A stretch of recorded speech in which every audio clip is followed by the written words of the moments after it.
On our wedding night, my husband lay drunk on the bed. Tears streamed down his face as he told me, "Grace, I regret it. I shouldn't have married you. I'll never be with the woman I truly love, there's no chance left." I covered him with the blanket, then silently turned away. If that's how it is, I thought, then I'll set you free. Before we continue, please subscribe to this channel and let us know in the comments where you're tuning in from. Today was the day Marcus and I were supposed to get married. The pastor asked, "Mr. Marcus, do you take Ms. Grace to be your wife, to respect her, to love her, and to remain with her for all your life?" Marcus kept his head down, silent. The guests whispered amongst themselves, and the atmosphere grew awkward. The pastor repeated the question, but he remained silent. Unable to bear it, I squeezed his hand as a reminder. After a long moment, he looked up at me, finally making a decision. "I do." Just then, a voice suddenly interrupted. "Marcus, I'm back." A woman, also in a white wedding gown, walked into the church, holding a bouquet, her eyes glistening with tears, approaching the stage step by step. Guests exchanged whispers, including both sets of parents. "Eleanor, how did that jinx show up again? What a lingering presence." "William, she promised to stay away all those years ago. How could she go back on her word?"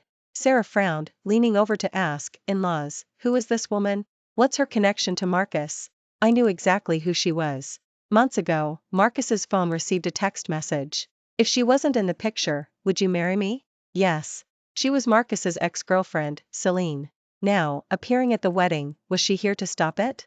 Under everyone's gaze, she walked onto the stage. Their eyes met in a profound gaze, as if they were the only two people left in the world. "Marcus, I've come to marry you. Will you take me as your wife?" I never expected a melodramatic TV show plot to unfold at my wedding. I stood to the side, feeling like an intruder in someone else's romance. Marcus looked at me, then at Selene, his mouth opening, but no words came out. William, growing anxious, sprang to his feet and yelled at the stage, "Marcus, what are you doing? Get that woman out of here. Where's security?" "Security?" Marcus clutched the small box in his hand tightly, remaining silent. Eleanor couldn't stand it anymore. She rushed onto the stage and slapped Selene. "You wretch. Didn't you leave 3 years ago? Now you're back to ruin my son's life again? Why don't you just die?" She tugged at Celine's arm, about to push her off the stage, but Marcus stepped forward and grabbed Celine's other arm. Caught between them, Selene was being pulled back and forth. She bit her lip and softly cried out to Marcus, "Marcus, I'm hurting." Marcus's heart ached. He slipped the small box back into his pocket and used his other hand to pull Eleanor away. "Mom, this has nothing to do with Selene. Let her go." Selene seized the opportunity to pull her hand free and threw herself into Marcus's embrace. "Marcus, did I do something wrong? Everyone's scolding me, sobbing." Marcus looked out at the audience. The hall was noisy, filled with people he mostly knew. Their eyes now held contempt, their faces disgust. He took a deep breath, patting the woman in his arms, and whispered comfortingly, "It's okay. Don't mind them. You were very brave today. Leave the rest to me." Marcus led Selene to Eleanor. "Mom, I wanted to tell you earlier, smack." A hard slap landed across his face, snapping Marcus's head to the side. "Are you trying to kill me with anger? Your father has heart disease. Are you abandoning your parents for a wretch like her?"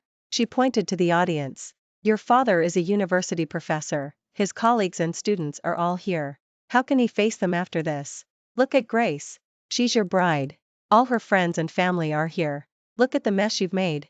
The farce had been going and for quite some time before anyone finally noticed me. I scanned the room. My mother, Sarah, watched from the audience, her face etched with worry. William slumped in his chair, clutching his chest.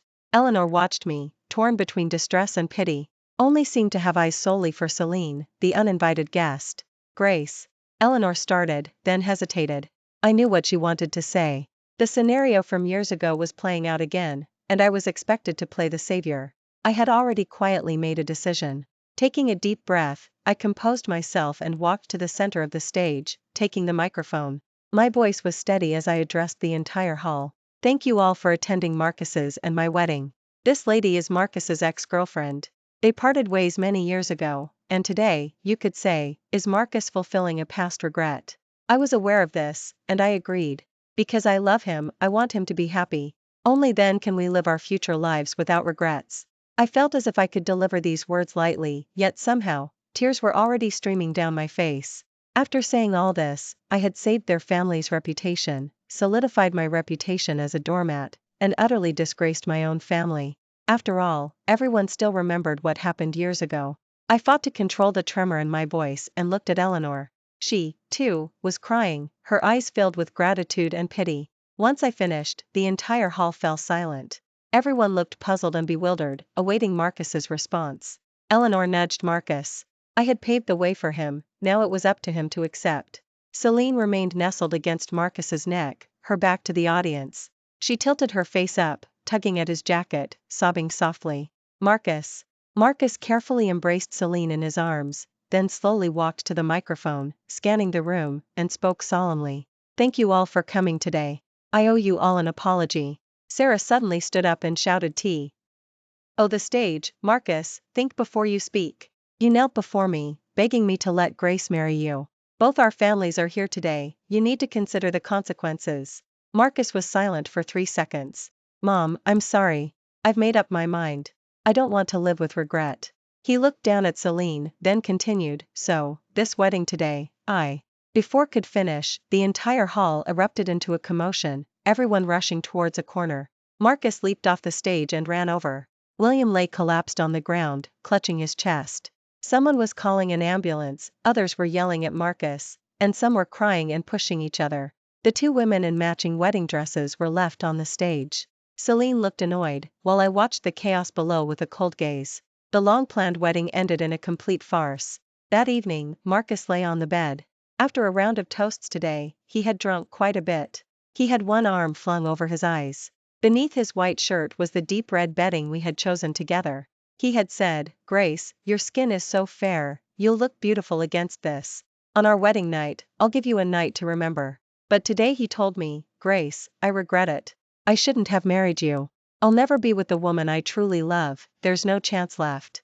I covered him with the blanket, then silently turned away. If that's how it is, I thought, then I'll set you free. For many people couldn't understand why I was so stubbornly devoted to Marcus, to the point of losing all my dignity. People tend to develop a sense of dependence on those who pull them out of despair, and I was no exception. Back then, my boyfriend cheated on me, and my mother fell seriously ill. The exorbitant medical bills were suffocating me. Out of desperation, I had no choice but to work at a bar. The workplace was a mixed bag of people, harassment was a minor issue, and I always easily dodged it. Only once, a drunk man named Rex said and if I drank an entire bottle of whiskey, he'd buy all the liquor in the bar that night. I calculated that the commission would not only cover all my mother's medical expenses but also my tuition and living costs for the year. Without hesitation, I grabbed the bottle and started chugging, ignoring the burning sensation or the way it caught in my throat, just mechanically swallowing. After finishing it, the alcohol hit me hard, I couldn't even stand steadily. That man sneered, mocking my foolishness, revealing he only wanted to get me drunk to take advantage of me. A chill ran down the back of my neck. I wanted to escape, but my mind was clouded, and I could only vaguely see their leering smiles. Just then, Marcus appeared. He shielded me behind him and started fighting 4 men. In the last second before I passed out, I knew this man would be the one I'd dedicate my life to repaying. After learned of my situation, he said it's not easy for a young woman, marveling at my maturity and sensibility. He paid my mother's medical bills and my tuition. He even arranged a reliable part-time job for me. During that time, I became his little assistant, always available whenever he called. As soon as I saved any money, I'd pay him back. Gradually, I fell in love with him. However, the worlds apart in our social status meant I only dared to hide my feelings deep within my heart. Until one day, he called me in the middle of the night, crying. Recognizing the drunkenness in his voice, I took some hangover medicine and went to the hotel to find him. He choked out, "She left. She's abandoning me. What should I do?" I had seen that girl before, she was an art student, a dancer. Slender, beautiful, the type any man would like. She said she's going to France to pursue her artistic dreams. She's breaking up with me. Grace, I'm in so much pain. How could she be so cruel as to abandon our love? Why? Indeed, why? She had beauty, a boyfriend who loved her so much, and no worries about tuition fees. Why would she give up on someone as wonderful as you? I touched Marcus's face. You know what? I dreamed of being her. But fate didn't grant me such good fortune. I'm like a rat in the gutter, only able to secretly love you from the shadows. After giving him the medicine and covering him with the blanket, I prepared to get up and leave. To my surprise, he suddenly grabbed my hand and pinned me to the bed. Selene, don't leave me. Don't leave me. I can't live without you. Nothing is more heartbreaking than hearing the person you love call out another woman's name in your ear. I struggled. Marcus, you've got the wrong person. I'm Grace, not Selene. Let me go. Even though he was drunk, even though I could take advantage of the situation to become his partner tonight. But I didn't want to. I didn't want him to regret it, and I certainly didn't want to defile my love with such despicable means. But his strength was too much. I couldn't break free. 5 the next day, he woke up, found us in the same bed, and instantly panicked. In that moment, he must have been thinking about how to explain it to Selene, and hating me, believing I was a woman who would take advantage of someone in a vulnerable state to get into a man's bed. He pulled back the covers, and there were fresh red bloodstains on the bed. His eyes were bloodshot, his fists clenched, his expression one of suppressed anger. Grace, I never thought you'd be this kind of person. After spending a year together, even though I hid my feelings well, I couldn't believe he hadn't seen my affection for him through our daily interactions. But he had implicitly allowed it. I thought even if he didn't love me, he at least had some fondness for me. Now, however, I realized I was nothing more than a plaything he used to pass the time. He was warning me that there was a line between us, a boundary I absolutely could not cross. I quickly explained, no, nothing happened between us. You were pressing down on me so hard, I couldn't break free, so I had to use the bottle from the bedside table to knock you out. Marcus looked at the glass shards on the floor, touched the bump on his head, and breathed a sigh of relief. He opened his mouth, then finally said, I'm sorry, I misunderstood you. I drank a bit too much yesterday and wasn't in a good mood. Please don't take it personally. My mission accomplished, I tactfully made my exit. I'll be going now. Grace, be my girlfriend. What? I had reached the door when I suddenly heard the voice from behind me and thought I'd misheard. You didn't mishear. I want you to be my girlfriend. We could try it? I don't know if he vaguely heard my words or if he was using me as a tool to get back at his ex-girlfriend, but I distinctly heard the sound of my dream coming true. It turned out that this world could favor me too, good fortune could also fall upon me. Even if it was taking advantage of someone in a vulnerable state, I accepted it. 6 Selene left. I don't know how they said goodbye. As girlfriend, I continued to stick to my role, unilaterally caring for and looking after him, but I never meddled in his private affairs. He, in turn, treated me with gentle courtesy, buying expensive jewelry and clothes. Suddenly, in this city where I had no relatives, I found a sense of belonging and someone to rely on. As graduation season approached, my advisor approached me and asked, there's an exchange program with a prestigious university abroad. Are you interested? I had always excelled academically and morally. My advisor knew my family was struggling, so she had placed me in a well-paid project team. I once told her, Professor, I truly want to be a woman who can establish herself in society, independent and self-reliant, just like you. But that dream feels too distant. I'm struggling just to support myself right now. The professor smiled but said nothing, though she clearly took my words to heart. The exchange program is full. Funded by the university, you won't incur any personal expenses. Going there will broaden your horizons. I believe you're a grounded child, bravely pursuing your dreams, and you will certainly achieve your ideals. But this time Professor, I don't want to go. The professor raised an eyebrow. I continued, I have someone I love. He treats me very well, and I have someone to rely on and care for in this city. The professor listened in silence for a long time, then shook her head and told me, do you know that the prerequisite for two people being together is for each person to be independently oneself? I respect your decision. I'll reserve this spot for you for now. Let me know if you change your mind. I truly believed I would continue living happily like this, proposal, marriage, having children, and enjoying life with my beloved. But things took a turn on the day we were supposed to register our marriage. That day, Marcus and I got ready early to head out. My mother-in-law Eleanor specifically advised us to be careful on the road and to send her a picture once we had registered our marriage. However, just as we arrived at City Hall, his phone received a text message. Marcus's expression instantly changed after reading it. He was silent for 2 seconds, then turned to me and said, Grace, something's come up suddenly. I'll be right back. Please wait for me here. I got out of the car and stood at City Hall, watching his car speed away. I waited from 8 a.m. until City Hall closed, watching the sun rise, then blaze fiercely, then finally set. In between, I made countless calls and sent countless texts, only to discover he had blocked me. What exactly had happened? Was he afraid I'd bother him, afraid I'd contact him? The answer was obvious. That evening, it rained. I walked home, soaked to the bone. Eleanor saw me soaked to the bone and anxiously asked, "Why are you back alone? Where's Marcus? Child, why didn't you take a taxi? He received a text and suddenly left. I can't reach him, Mom. Do you know where Marcus went?" Eleanor opened her mouth, her eyes darting away, then finally said, He must have had an emergency. Otherwise, he wouldn't have left you, right? For several days, Marcus didn't appear. I couldn't concentrate in class at school, continuously calling him, but the response was always, "The number you have dialed is currently switched off." Then one day, my phone suddenly rang. I quickly answered. "Grace, hurry to the hospital. Marcus is in critical condition." I rushed to the hospital, only to find that Marcus had been in a car accident. Selene was also with him in the accident. When I arrived, both were still in the emergency room. A nurse came out and called to us, "There's not enough blood in the blood bank. The patient has Rh-negative blood. Who among you has it? Hurry and donate blood. Otherwise, the patient won't last much longer." Eleanor quickly stood up and said, "My daughter-in-law is Rh-negative. Grace, his father also has that blood type, but he has heart disease and high blood pressure, so he can't donate blood. You'll save Marcus, won't you?" Before I could even react, I was pushed away to have my blood drawn. Eventually, due to excessive blood loss, I fainted. When I woke up, I saw Eleanor sitting by my bedside.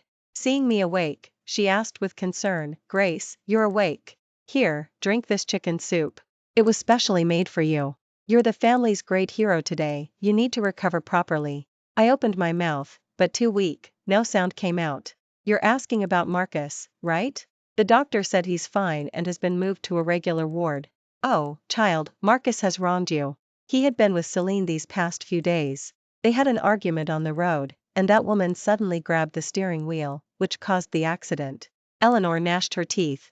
I knew that woman was trouble. My son was a good child growing up, but ever since he met her, he started going to bars, smoking, and that woman even instigated him to do drugs. I was stunned. How could this be? Wasn't Selene an art student? Wasn't she an ethereal fairy, untouched by the mundane world? That woman only looked good on the surface. Marcus's father investigated, and that wretch was flirting around at school, then somehow set her sights on Marcus. His father and I tried to talk to him many times, but he was blinded by that temptress and wouldn't listen to anything. Perhaps his rebellious phase came a bit late because his father and I were too strict when he was young. Finally, we negotiated with that woman, gave her a sum of money, and told her to leave my son. Otherwise, she wouldn't graduate normally. Do you know? When I heard Marcus say he was going to propose to you, his father and I were overjoyed. We don't ask for him to achieve great wealth and status, we just want him to live a safe and healthy life. You are a good, responsible child. This time, you saved Marcus, and we have decided you are our daughter-in-law.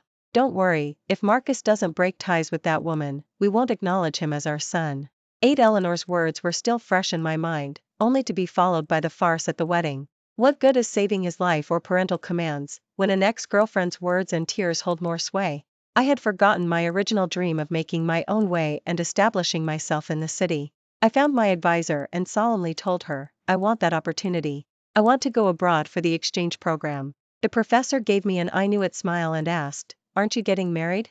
"Professor, you once told me that the prerequisite for two people being together is for each person to be independently oneself. I want to rely on myself now. I want to cherish myself. I can create the life I want, all on my own." With a month left before my departure, I invited Marcus to a coffee shop to tell him my decision. "Marcus, I'm going to set you free." His hand, stirring his coffee, paused. He stared at me blankly. "Mom and Dad really like you. How could you?" I smiled and told him, "I'm marrying you, not your parents. Since being with me is so painful for you, why don't I just set you both free? I hope you'll be happy together." Conveniently, we never registered our marriage, and the wedding was forced to stop, saving us the trouble of divorce. "Grace, you don't have to do this. I've already promised Mom and Dad that I won't contact Selene again. I'll live a good life with you from now on. My parents need you." His gaze was firm, but I no longer trusted him, and my dignity wouldn't allow him to trample on it again. He saved me, and I saved him. I also saved their family's reputation at the wedding. I don't owe him anything anymore. That evening, I returned to Marcus's home to pack my belongings. When and Eleanor found out, they rushed out to try and make me stay. Grace, Marcus knows he made a mistake. Please forgive him one more time, just one last time. That woman will absolutely never appear again. I'm sorry, Mom and Dad. I've already made up my mind. I'm going to study abroad. Please take care of yourselves in the future. Eleanor suddenly erupted, furiously hitting Marcus. You unfilial son. You don't want such a good daughter-in-law, but you insist on getting involved with that harbinger of misfortune. Ever since you met her, you've caused trouble every day, disappearing without a word. We hardly recognize you anymore. All this time, Grace has been taking care of us. Grace even donated blood for your father's surgery. She saved both your lives. You'll only be satisfied once you've truly angered me to death. 9. I closed the door, shutting out the clamor. I had deleted all their contact information and was now calmly preparing for my departure abroad. Then one day, I received a text message from an unknown number. Grace, help me. I've been caught in the... My heart sank. The ton. He sounded like Marcus. What had happened to him? Although I had deleted the number, it was etched deep in my memory. I called it, but the message said the number was no longer in service. I called Eleanor. Mom, how's Marcus doing recently? Oh, Grace. He went abroad, said he wanted to clear his head. I can't reach him by phone either. I really don't know what's gotten into him. His father and I are getting on in years, and he still makes us worry about him. How awful. By the way, Grace, is there something you need him for? I'll tell him to look for you when he gets back. Oh, no need. I was just asking. William had just undergone heart surgery. Before I knew exactly what was going on, it was best not to let the elderly couple know. Without telling them, I reported it to the police. The police traced Marcus's last known whereabouts. He had left with Selene. Once they entered they disappeared. The police revealed that there was a compound in the specifically designed to trick Chinese nationals, control them, and force them into online fraud and extortion. They also warned me not to go there, especially as a woman. Once inside, I wouldn't be able to get out. I was furious and distraught. Marcus had just promised William and Eleanor he'd break ties with Selene, yet he turned around and went abroad with her again.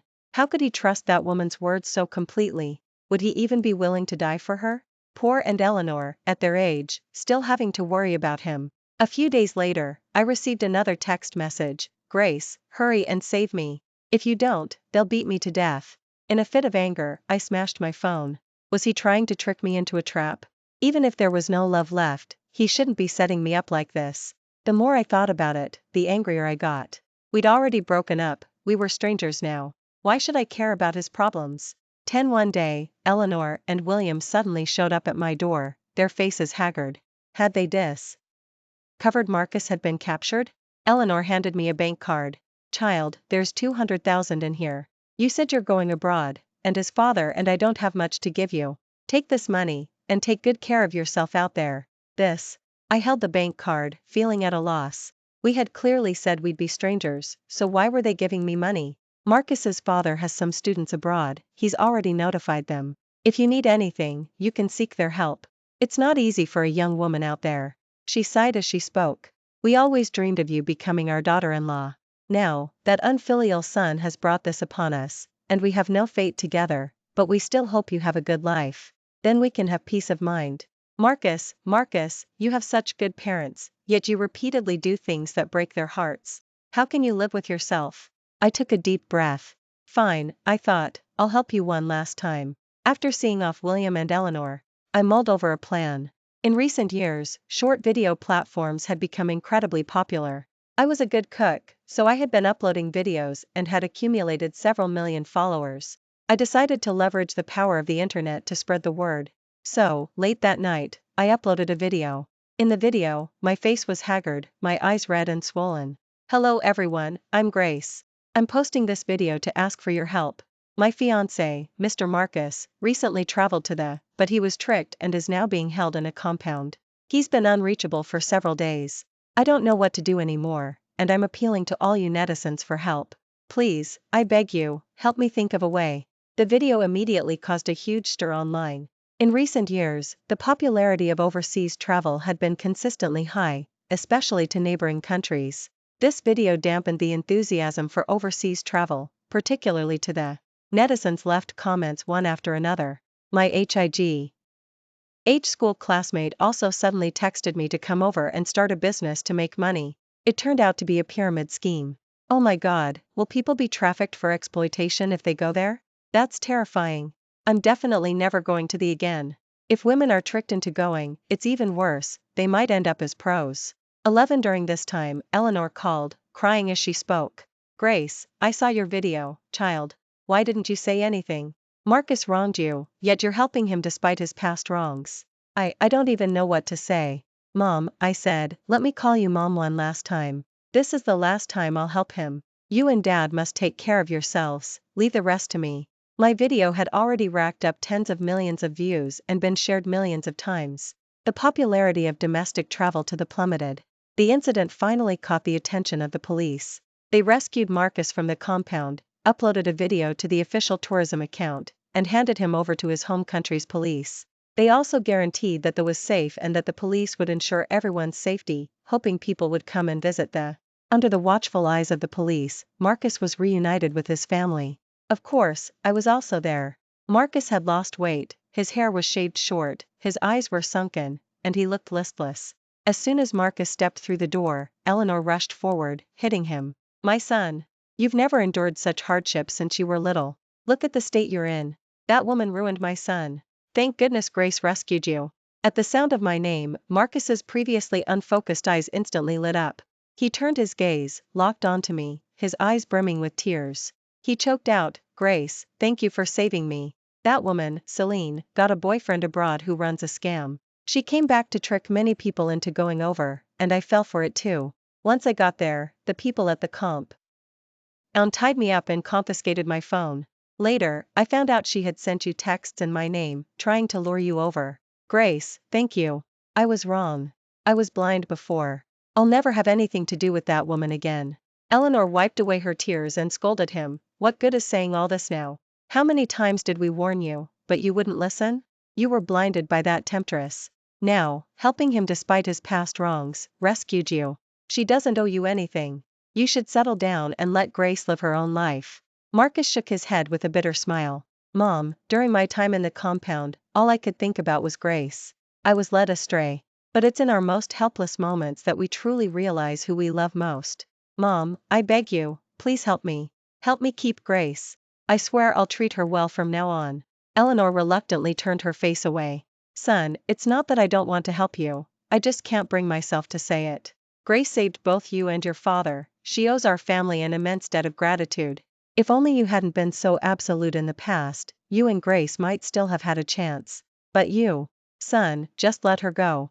2 weeks later was the day I was to leave the country. In the early morning, while it was still dim, I pulled my suitcase and opened the door, only to see Marcus standing outside, leaning against a car. He was wearing an overcoat, and frost had condensed on his clothes from the fog, suggesting he had been waiting for a long time. Seeing me emerge, he walked over and took the suitcase from my hand. When he spoke, his voice trembled slightly. I want to talk to you, Grace. Lately, I've been constantly thinking about you.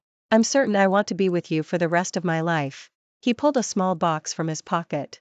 I didn't get to put on you at the wedding.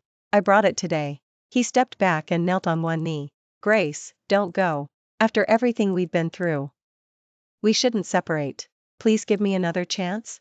I promise to cherish you properly from now on. Tears welled up in my eyes. Marcus, if only you had said this once in the past 6 months, I would have believed you. But it's too late. My heart has already grown cold. In the past, I was too emotionally dependent on you. Now, I'm truly living for myself, relying on myself. I'm content with my current life and full of hope for the future. I hope you are too. Marcus was sobbing uncontrollably. Without a word, he took my suitcase, put it in the car, and drove me to the airport. He stayed with me through check-in, passed through security, until I boarded the plane, silently watching me from behind. The plane cut through the sky. I looked out the window as golden light spilled across the clouds. Success. Thank you for watching today's story. If you enjoyed this video, please give it a thumbs up and share it with friends. We look forward to hearing your thoughts in the comments. Feel free to share your views, and don't forget to subscribe to our channel for more exciting stories. See you next time.